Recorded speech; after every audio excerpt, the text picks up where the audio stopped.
joined by Ernie Warrender, who stood for UKIP in Weston-super-Mare in the general election, and he also runs a number of companies employing about 70 people. Welcome along.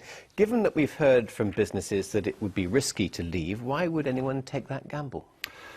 It was Business West, I believe, that conducted this survey. That's right. And I did phone them up to find out who are you, and it was kind of a little bit grey, so I looked at their books.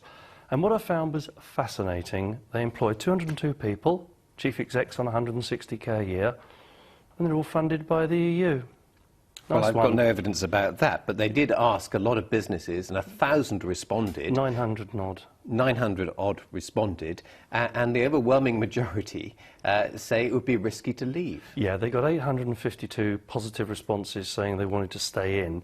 There are 5 million small and medium-sized businesses in the UK, and I kind of guesstimate there's probably 1.5 million of those based in the southwest.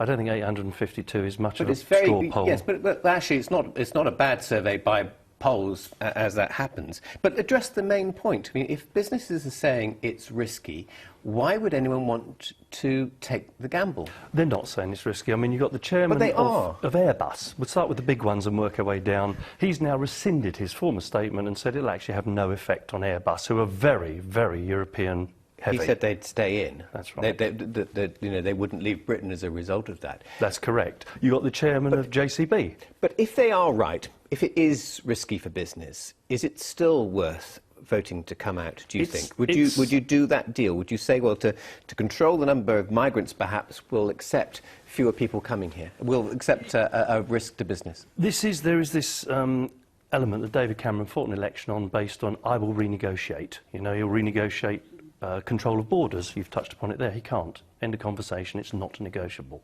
He'll renegotiate on, we pay 60-odd million quid a day. That's 730 quid a year for everyone working in this country to prop up the EU. I'd sooner spend my 730 quid on the NHS, on the roads, on the police service, etc., etc. OK, we'll have to leave it there. Our That's time fine. is brief tonight. Thanks very much indeed for coming in. Thank you, Dave.